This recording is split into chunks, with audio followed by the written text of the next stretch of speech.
Hello and welcome to my guest today, who's Kate. And Kate's going to talk to us about her business and how her beauty treatments work and what she can do for people. And I know that many people are going to be interested in how that actually works. And we're going to have Kate's contact details running along the bottom of the screen in case anybody wants to contact her. So, Kate, can you tell me about your nails business and what you do?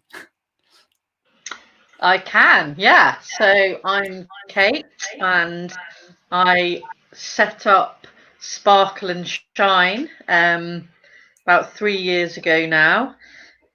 So after having worked for 18 years in a primary school, I decided it was time for something new and something that I could kind of be my own boss, I guess, and also fit it around having 2 young children and a teacher husband. So yes, it was always something I'd been interested in. I've always been someone who's enjoyed a little bit of pampering and having my own nails done. So it seemed like a good opportunity. So yeah, just mainly working from home where I have set up, I'm in it now, I have set up my own little nail room, nail salon,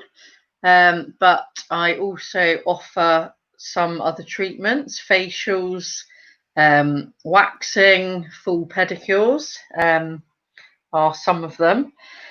So yeah, that was kind of the start, and it's up until the recent situation we've all found ourselves in. It was going really well. Lots of lovely clients, mainly coming to see me here at home, but also I was doing some mobile work as well. And so yeah, very much looking forward to getting back to it. So you must have been really badly affected by the lockdown because you haven't been able to do anything, have you? Hasn't been anything you could do during that period. No, sadly not. Very much affected by it. So yeah, back in March when we were told that we were all going to be in lockdown, Sparkle and Shine closed its doors. Obviously, that was coinciding with what's normally my busiest time. So, kind of from sort of end of March through to end of August is when I see not only my kind of regular clients, but also people who come and see me for their summer holidays and the odd treatment during the summer. So yeah, really bad timing, and obviously the financial impact that's had as well. Yeah. So yeah, we're entering the 4th month of sadly not being able to do what I love. Yeah, no, I mean that's really terrible from a business perspective. Obviously, Yeah. terrible for the country overall, but it's really difficult in your circumstances because you've totally been unable to do anything because of the rules. When you obviously now you'll be planning to restart, and we hope that you'll be able to open middle of next month, unless depending on what the government actually say. But how are you preparing for that? What are you going to do to be able to open? What sort of PPE do you need? Yeah, so in terms of reopening, I think a business that's, quite, I guess, intimate, the treatments and the things, it's quite close work. Had to be sort of really thinking carefully about protecting not only my clients but me as well. And obviously working at home, it's kind of having to look at access to the nail room, and yeah, PPE. There's So two of the places I use for my supplies, two local places, have both now doing a range of PPE for people in the beauty industry. So I do have all of that ready to go. I've also completed a COVID ready beauty certificate, online training course that was put on by Barbicide, which is the kind of sterilizer that you would see in hair salons and stuff. Yeah. So yeah, they put on a training course for people in the industry just to ensure that we are ready. But as well as the the PPE, it's also been clearing, making space, clearing the room. I've invested in new chairs that are kind of leathery, wipe down surfaces, and yeah, it's a lot to think about actually, and really important. But I definitely feel like I'm ready, and as soon as I'm allowed, I will be back to it. I think you've done well to be able to actually get PPE, because I know it's been really difficult. I mean, it looks like it's easy. You just go on Amazon and order stuff. And I know that I ordered some masks weeks ago, and a few weeks ago they just cancelled the order. So things are obviously being diverted to different, the NHS or whatever sector might need it, which is good. But for somebody who needs it for their business like yourself, it must have been quite difficult to actually find some PPE and find the right sort of stuff that you needed. Really, was it expensive? Absolutely, yeah. And I think just going back kind of a month or 6 weeks ago, it would have been near on impossible. Like you say, if you were ordering from all the kind of main places that we all use, Amazon and places like that, then there was not a chance. So yeah, I think in the industry we're quite lucky that companies have, laid on PPE for purchasing. So yeah, that's yeah, good that we can get hold of it. I would think that when you do open again, there's going to be a huge demand from ladies to come and see you to get their nails and things done, because going through such a long period, months of not being able to do it, it's like the holidays and everything else. People will want to get those things done. I'd have thought, are you going to sort of have a waiting list system, or how will you handle the demand when it all comes back?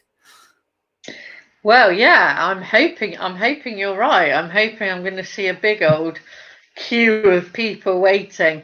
And actually, when not only myself but everybody definitely in the nail world, we were all expecting to get the go ahead for the 4th of July. So I know that I wasn't the only one who had already started a kind of pre-booking system.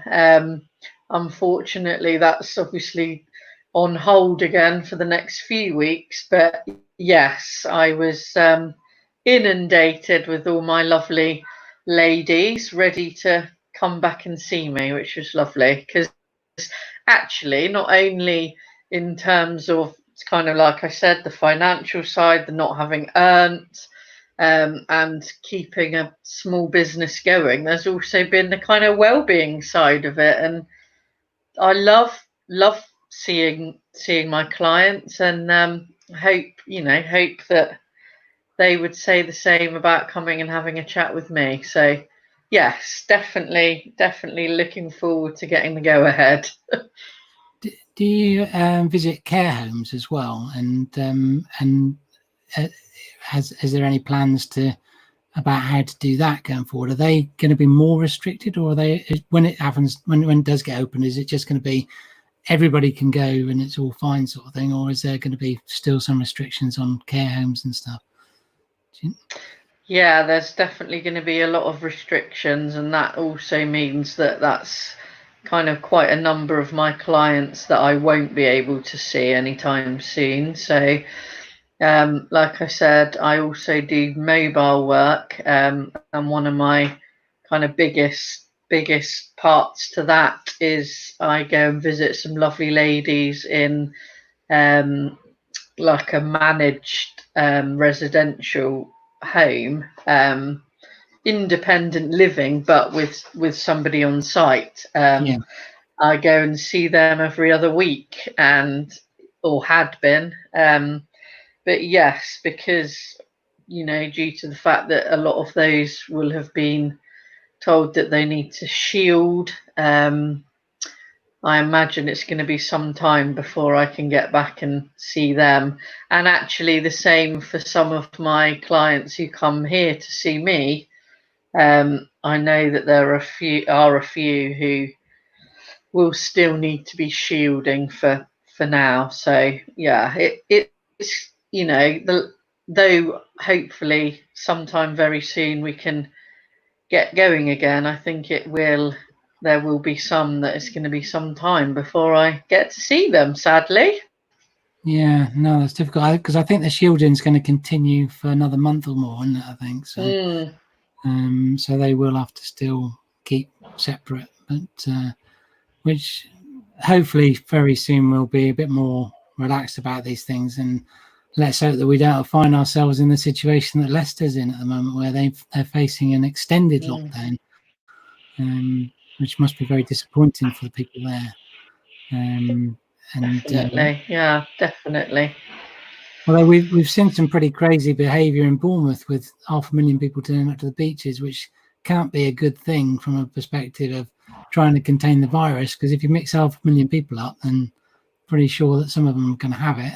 So it's high risk. So we don't have one of those Absolutely. situations.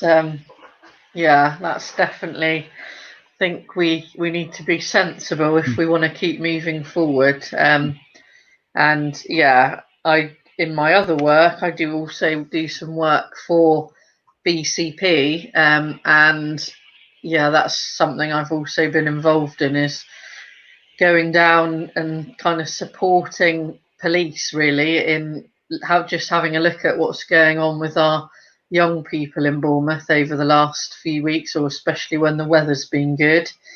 And it's quite frightening that not everybody's taking it seriously. No. And there's a risk that will get worse as we Mm. start to ease the pressure a bit. The other thing I know you've been doing is homeschooling, and I'm quite interested to hear how that's been going.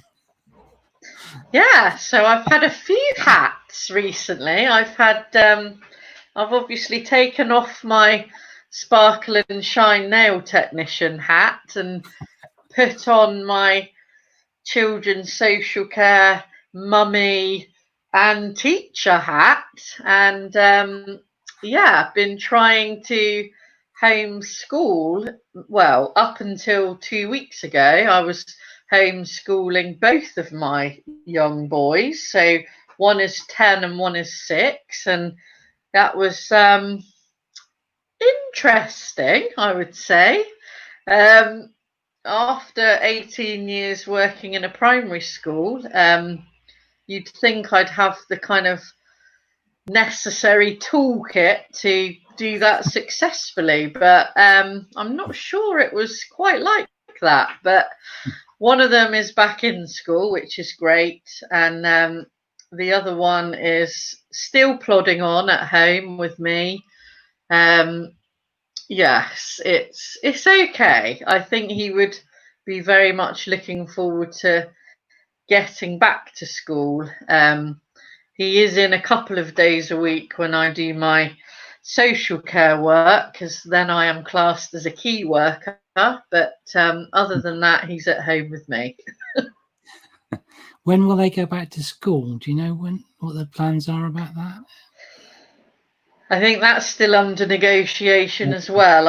I do believe there might be a bit of an update about that maybe today from the government, but it's hopefully September primary children will Yeah. return. I know it's different. My husband's in secondary, and I think that will take a bit longer, just because the increased risk for older children, I guess. But yes, Yeah. we're hoping that September things will look a little bit more normal for us.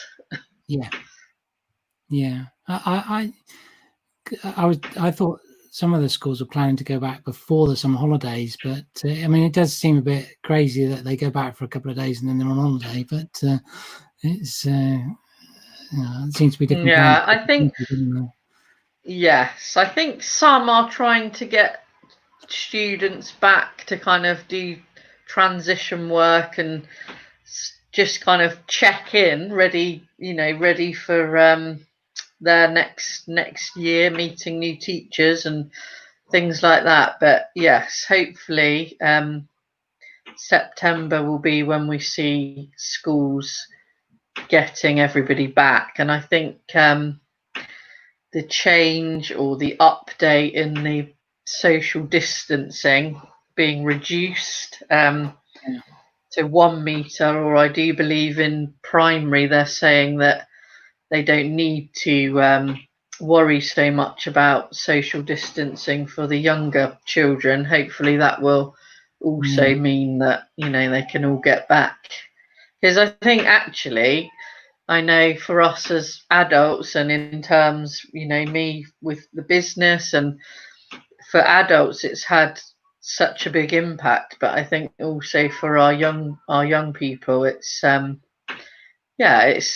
been very challenging. Yeah. Yeah. Yeah. I mean, I'm not sure I totally understand the logic of it. Is yes, small children are not likely to get it, or they have mild symptoms, but they're still mixing with teachers and other adults in the school. So it still seems like it's a bit risky to me, but not that I really understand the rules very much. But Well, no, and I think part of it is the more children you have in, obviously the more staff you need, and yeah, that's where risk is increased again, because you've got more adults in the building. So yeah, it's a tough one for schools at the moment. yeah. I guess as well, most years you would be busy doing school proms and stuff like that. Get girls for that sort of thing. They, probably high demand for that normally this time of year, I guess. Yeah. So It's all the gone by really. next Mm, few weeks would definitely be my busiest time.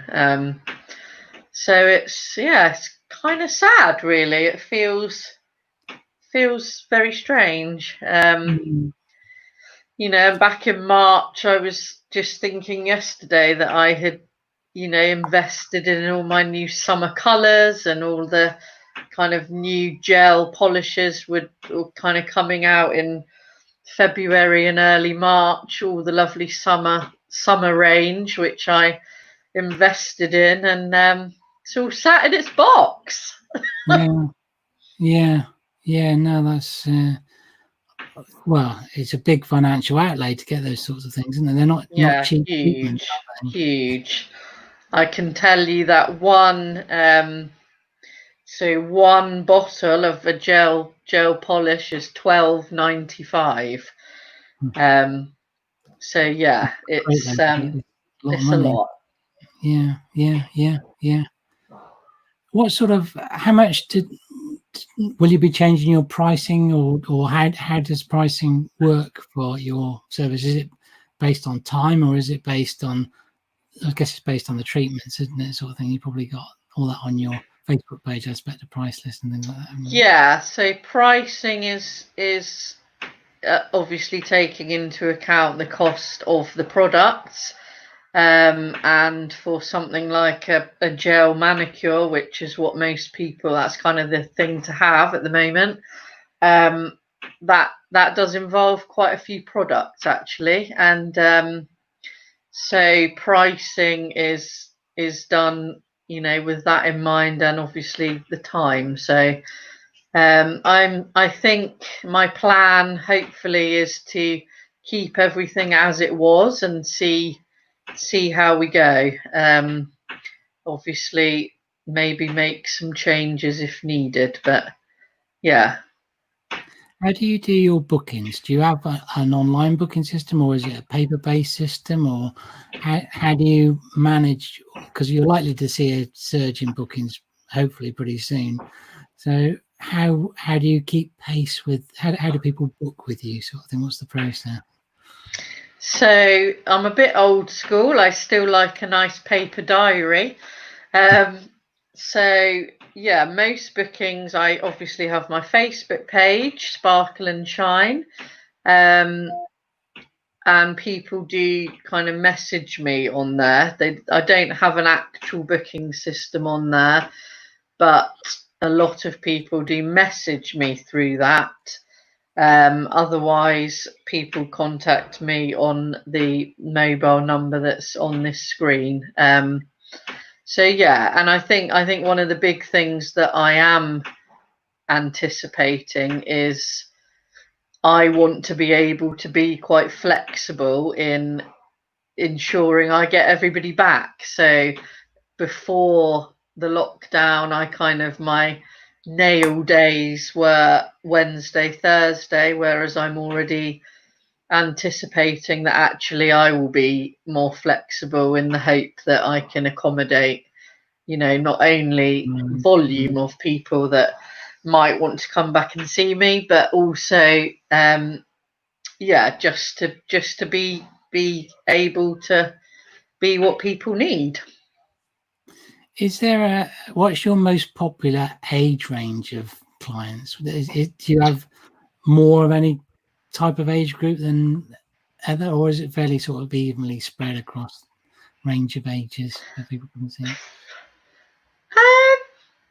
I think back to like we were saying about proms, and I definitely see I do see young kind of 15, 16-year-olds at this time of year, or I would normally.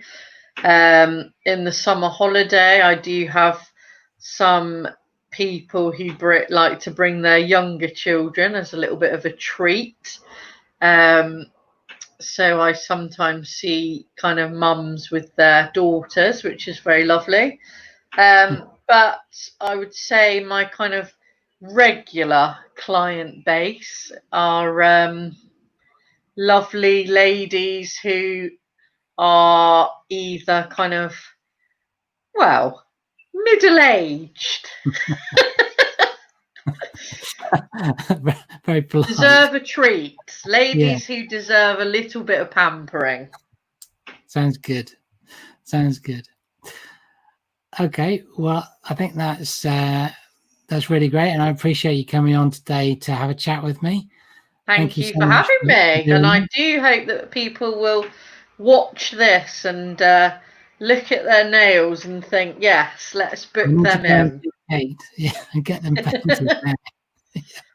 No, that's fantastic. Thanks very much. Thank you. Thanks. Okay.